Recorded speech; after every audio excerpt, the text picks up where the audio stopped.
안녕하세요. 10월 12일 오늘 묵상 키트를 시작하겠습니다. 오늘 우리가 같이 나눌 제목은요, 언약을 붙들고 살아가면 일어나는 일이라는 제목입니다. 우리가 오늘 나눌 내용이 하나님과의 관계에 대한 이야기거든요. 그래서 하나님과의 관계, 곧 언약에 대한 이야기, 언약을 붙들고 살아가면 하나님께서 주시는 위로, 또 하나님께서 정말 우리에게 허락해 주시는 놀라운 축복, 또 언약을 붙들고 살아가는 사람들이 어떤 놀라운 역사들이 일어나는지, 이런 이야기들을 같이 좀 나누려고 합니다. 오늘 같이 나눌 본문은요, 시편 143편 1절부터 12절까지의 말씀입니다. 오늘 시편의 저자는 다윗이에요. 다윗이고, 오늘 이 시의 배경은요, 이 굴에 있을 때인데, 중요한 두 개의 굴이 등장하거든요. 하나는 아굴람 굴이고요. 하나는 엔게디, 광야에 있었던, 그 협곡에 있었던 굴입니다. 이 두 굴 모두가 다윗에게는 되게 힘든 시기였어요. 되게 절망적인 시기였거든요. 이 아굴람 때는 다윗 혼자도 힘든데 너무나도 힘든 사람들이 모여들기 시작하는 거예요. 그래서 정말 이 사람들 어떻게 하지? 라는 이런 걱정들, 또 사울에게 도망가는 것만 해도 힘든데 이런 과정 속에 있었고요. 엔게디에서는 그 사람들이 더 늘어났습니다. 아굴람에서는 300명이 모였었는데 엔게디 때는 600명이었거든요.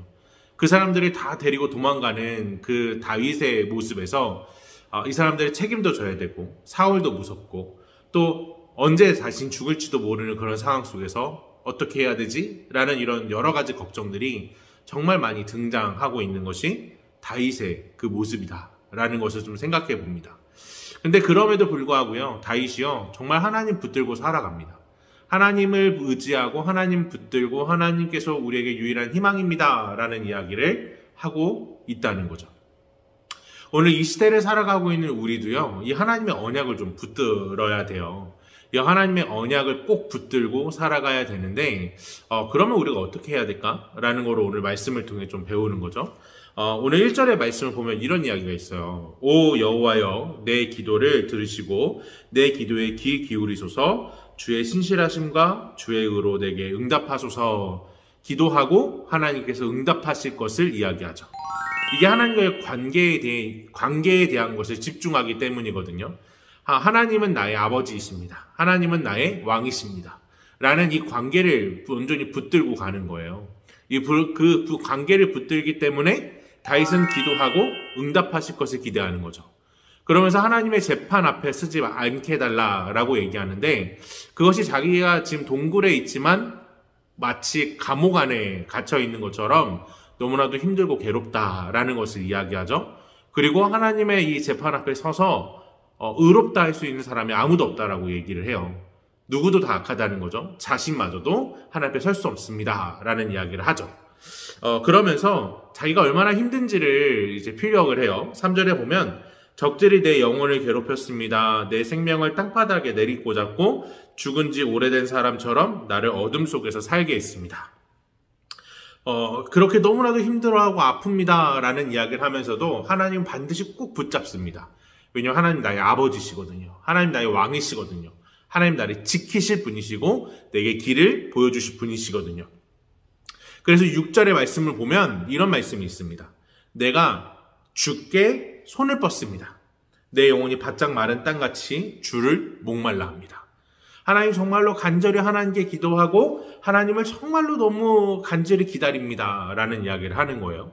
하나님만이 자신을 살려줄 수 있는 유일한 분이십니다 라는 것을 정말 간절히 고백하고 있는 거죠. 그리고 7절의 말씀을 읽어보면요, 이런 말씀도 있어요. 오 여호와여, 어서 빨리 응답하소서. 내 영이 죽어가고 있습니다. 주의 얼굴을 내게서 숨기지 마소서. 내가 저 아래 구덩이에 빠지는 사람들과 똑같이 될까 두렵습니다. 정말 언제나 얼마나 하나님께 간절히 기도하고 있는지가 여실히 보이죠. 그런데 다윗이요, 정말 하나님을 얼마나 붙들고 있는지, 하나님과의 관계 속에 있는지를 잘 보여주는 구절이 바로 8에서 9절입니다. 내가 주를 의지하니 아침에 주의 변함없는 사랑을 듣게 하소서. 주께 내 영혼을 올려드리니 내가 가야 할 길을 보여주소서. 오 여호와여 내 적들에게서 나를 구하소서. 내가 주께로 피해 숨습니다. 하나님께로 피해 숨으면 모든 문제가 해결된다라는 거죠. 근데 중요한 건 이렇게 하나님께 기도하고 간구하지만요, 다윗의 생활은 변화되지 않거든요. 저번에도 말씀드렸죠. 광야 생활을 10년이나 했다고요. 이 10년 동안 광야 생활, 그 사울을 피해 다녔거든요. 아무리 하나님께 기도해도요, 아무리 어떻게 하나님을 간구하고 하나님 관계 속에서 있는다 할지라도 다윗의 생활이 변화되진 않았어요. 다윗의 삶이 변화되지 않았습니다. 그래서 오늘 이 시편의 기자도요, 이런 표현을 해요. 하나님을 의지하고 아침에 하나님께서 내 눈을 떠주시고 또 하나님을 신뢰함으로 오늘 이제 눈을 감습니다.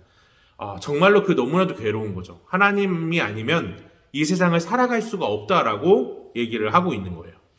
근데 오늘 하나님과의 언약을 붙들고 또 하나님과의 관계를 가지고 살아가야 되잖아요. 그럼 우리는 어떻게 살아가야 되는 게 맞을까요?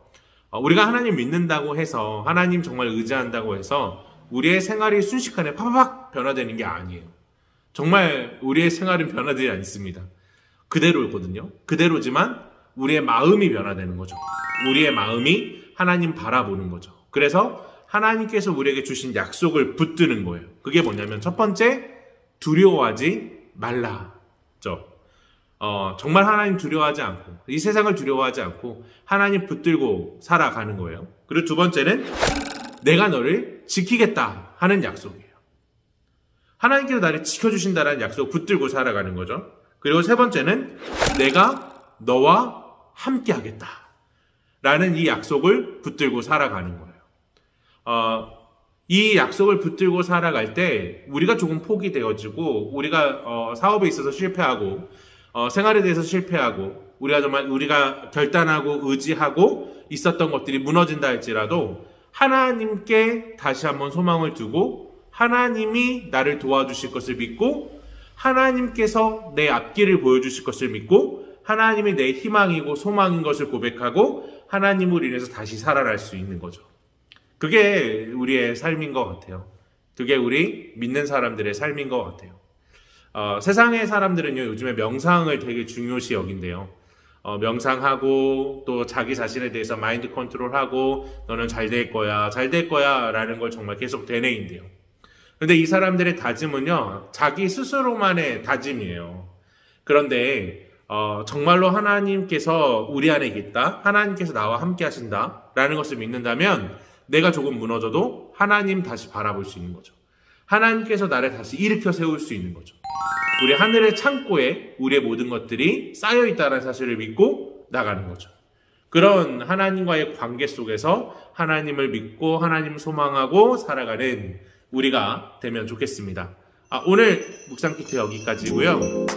저는 속초 잘 다녀왔습니다. 이번에 노예가 속초에 있어가지고 멀리 갔다 왔어요. 월요일날 당일치기로 갔다 오고 화요일에는 일이 여러 가지가 있어서 열심히 일을 했습니다. 그리고 또 이렇게 오늘 다시 만나게 돼서 너무 반가워요. 저희 묵상 키트는 여기까지고요. 또 내일 제가 준비해서 다시 만날 수 있으면 좋겠습니다. 내일 다시 만나요. 안녕.